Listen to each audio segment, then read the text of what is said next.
Hi friends, എല്ലാ കൂട്ടുകാർക്കും പുതിയൊരു റിവ്യൂയിലേക്ക് സ്വാഗതം. അപ്പോൾ നമ്മുടെ പ്രൊമോയിൽ കാണിച്ച പോലെ ഹിന്ദിയിൽ ശരിക്കും പറഞ്ഞാൽ ഒത്തിരി കുട്ടി വരുന്നുണ്ട്. അത് കുറേ നാൾ കഴിഞ്ഞിട്ടാണ്. വല്ലാത്തൊരു കുസൃതി കുട്ടിയാട്ടോ. മനോരമയ്ക്കാണ് ഏറ്റവും കൂടുതൽ പണി കിട്ടുന്നത്. മനോരമയുടെ ഫേസ് പാക്കിലൊക്കെ ഓരോന്നൊക്കെ കലക്കി വെക്കും. മാത്രമല്ല മനോരമയിട്ട് വട്ടം ചുറ്റും കേട്ടോ. പിന്നെ ആ പെൺകുട്ടിക്ക് ഏറ്റവും ഇഷ്ടം നമ്മുടെ ശ്രുതിനെ തന്നെയാണ്. ശ്രുതിനെ ഭയങ്കര ഇഷ്ടമൊക്കെ ആയിരിക്കും കേട്ടോ. അതുകൊണ്ട് തന്നെ മനോരമക്കിട്ട് കുറച്ച് പണി കൂടുതലും കൊടുക്കും. അത് എന്തായാലും ഇനി നമുക്ക് അടുത്ത ഭാഗങ്ങളിൽ കാണാം.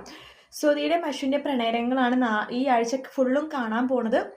അങ്ങനെ ശ്രുതിയും അശ്വിനും ശരിക്കും പറഞ്ഞാൽ ഒരു ഒന്നായി പോകുന്ന, അതായത് അവർ തമ്മിൽ അവർക്ക് മനസ്സിലായി, അവർക്ക് തമ്മിൽ പ്രണയം ഉണ്ടെന്ന്. പക്ഷെ അവർക്ക് സമ്മതിക്കാൻ വയ്യ. ശ്രുതിക്ക് നേരത്തെ തന്നെ മനസ്സിലായി കേട്ടോ. അങ്ങനെ ശ്രുതിയാണെന്നുണ്ടെങ്കിൽ അശ്വിനെ കാണുമ്പോഴേക്കും എപ്പോഴും നെഞ്ചുപിടിപ്പും കാര്യങ്ങളൊക്കെ ആണല്ലോ. അത് മാത്രമല്ല, അശ്വിൻ ഒരു ചെയിൻ, അതായത് ഡയമണ്ടിൻ്റെ മാല മേടിച്ചുകൊണ്ട് വന്നിട്ട് ഇങ്ങനെ നമ്മുടെ ശ്രുതിക്കാവുന്ന രീതിയിൽ തന്നെയാണ് കേട്ടോ അശ്വിൻ ഇങ്ങനെ പിടിച്ചുകൊണ്ടിരിക്കുകയുള്ളൂ. എന്നിട്ട് ശ്രുതിനെ ഇങ്ങനെ കെട്ടാൻ പോകുമ്പോഴേക്കും ശ്രുതി ഇങ്ങനെ പറയും, അശ്വിൻ സർ എന്തായി കാണിക്കണതെന്നൊക്കെ പറയുമ്പോൾ അശ്വിൻ ലാവണ്യനെ ആ സമയത്ത് വെച്ചിട്ട് ലാവണ്യയുടെ കഴുത്തിൽ കെട്ടിക്കൊടുക്കും. അത് കാണുമ്പോഴും ശ്രുതിക്ക് കുറച്ചൊരു കുശുമ്പും കാര്യങ്ങളൊക്കെ ഉണ്ടാവും കേട്ടോ, അസൂയൊക്കെ ഉണ്ടാകും. ശരിക്കും പറഞ്ഞാൽ ശ്രുതിനെ ആലോചിച്ചിട്ട് തന്നെയാണ് അശ്വിൻ ആ ഒരു ഡയമണ്ടിൻ്റെ ആ ഒരു നെക്ലസ് വാങ്ങിച്ചത്. അതിന് പുറമെ നമ്മുടെ അശ്വിനെ കാണുമ്പോഴൊക്കെ ശ്രുതിക്ക് നെഞ്ചിടിപ്പ് കൂടുവാണല്ലോ. അപ്പോൾ ഈ അശ്വിനെ കാണാതിരിക്കാൻ വേണ്ടി അങ്ങോട്ടും ഇങ്ങോട്ടൊക്കെ മാറി മറിഞ്ഞിരിക്കും. പക്ഷെ അശ്വിനെ കാണുമ്പോൾ മാത്രമല്ല, അശ്വിൻ്റെ പ്രസൻസ് ആ വീട്ടിൽ എവിടെയെങ്കിലും ഉണ്ടെങ്കിൽ പോലും ശ്രുതിക്ക് ആ ഒരു ടെൻഡൻസി ഉണ്ടാവും കേട്ടോ, ഇങ്ങനെ ഹൃദയമിടിപ്പ് കൂടുന്ന പോലെ.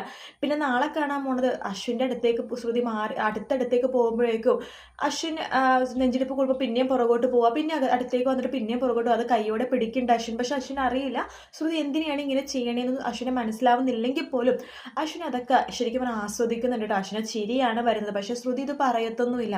നല്ല രസമുണ്ട് ആ ഭാഗങ്ങളൊക്കെ കാണാനായിട്ട്. ശരിക്കും പറഞ്ഞാൽ അവരുടെ പ്രണയരംഗങ്ങളാണ് ഫുള്ളും വരുന്നത്.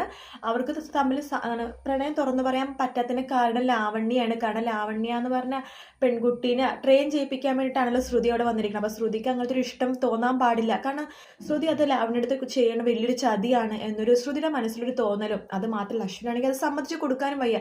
എനിക്ക് അവളോട് പ്രണയമൊന്നുമില്ല എന്ന രീതിയിൽ, പ്രണയം ഉണ്ടെങ്കിൽ പോലും പ്രണയമൊന്നുമില്ല എന്ന രീതിയിൽ തന്നെയാണ് തൻ്റെ ആറ്റിറ്റ്യൂഡ് തന്നെ കൊണ്ട് ചെയ്യിപ്പിക്കുകയുള്ളൂ. ആ ഒരു രീതിയിലാണ് അശ്വിൻ നടക്കുന്നത് കേട്ടോ. ഭയങ്കര സൂപ്പറായിട്ടുള്ള ഭാഗങ്ങളാണ്. എപ്പിസോഡിൻ്റെ റിവ്യൂ വൈകിട്ട് ഇടാട്ടെ കേട്ടോ. കാരണം എനിക്കിപ്പോൾ അതൊരു എപ്പിസോഡ് ഇത് വീഡിയോ എടുത്ത് വെച്ചിട്ടുണ്ട്. അപ്പോൾ അത് ഇടാൻ പറ്റുന്ന തമ്മിലും കാര്യങ്ങളൊക്കെ സെറ്റ് ചെയ്തുകൊണ്ടിരിക്കുകയാണ്. അപ്പോൾ വൈകിട്ട് അതിൻ്റെ എപ്പിസോഡിൻ്റെ റിവ്യൂ ഇടാം. വീഡിയോ ഇഷ്ടപ്പെട്ടെങ്കിൽ ലൈക്ക് ചെയ്യുക, സബ്സ്ക്രൈബ് ചെയ്യുക, കമൻറ്റ് ചെയ്യുക. മറ്റൊരു വീഡിയോ വീണ്ടും കാണാം. Take care, bye bye.